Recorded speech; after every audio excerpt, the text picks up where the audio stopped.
പ്രിയപ്പെട്ടവരെ നമസ്കാരം. ചരിത്രവും പ്രൗഢിയും ഒത്തിണങ്ങിയ മൈസൂർ കൊട്ടാരവളപ്പിൽ സ്ഥിതി ചെയ്യുന്ന അപൂർവമായ ഒരു രാധാകൃഷ്ണ സങ്കല്പത്തിലുള്ള ക്ഷേത്രത്തെക്കുറിച്ച് നിങ്ങൾക്കറിയാമോ?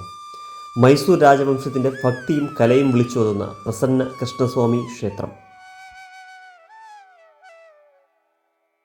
AD 1825 1829 ഇടയിലാണ് മൈസൂർ മഹാരാജാവായിരുന്ന കൃഷ്ണരാജ വോഡയാർ മൂന്നാമൻ ഈ ക്ഷേത്രം നിർമ്മിക്കുന്നത്.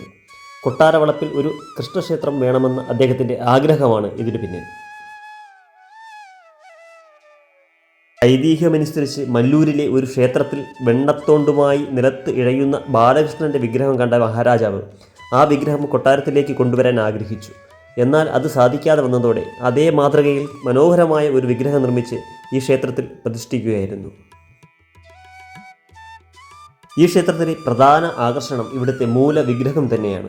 സാധാരണ കൃഷ്ണക്ഷേത്രങ്ങളിൽ കാണുന്ന രൂപമല്ല ഇവിടെയുള്ളത്. ഒരു കയ്യിൽ വെണ്ണയുമായി നിരത്ത് ഇഴയുന്ന ബാലകൃഷ്ണൻ്റെ രൂപമാണ്, അഥവാ അബേഗാലു കൃഷ്ണൻ. ക്ലോറൈറ്റ് ഷിറ്റ എന്ന അപൂർവവും മൃദുവുമായ ശിലയാണ് ഇതിന് കൊത്തിയെടുത്തിരിക്കുന്നത്.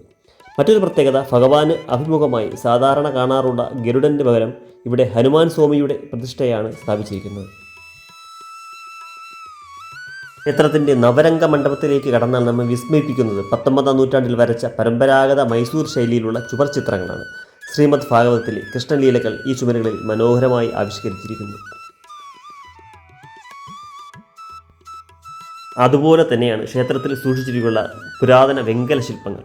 ഇവിടുത്തെ വലിയൊരു പ്രത്യേകതയാണ്. ഇതിൽ രാജാവ് കൃഷ്ണരാജ വോഡയാറുടെയും അദ്ദേഹത്തിൻ്റെ രാജ്ഞിമാരുടെയും വിഗ്രഹങ്ങളും ഇതിൽ ഉൾപ്പെടുന്നു.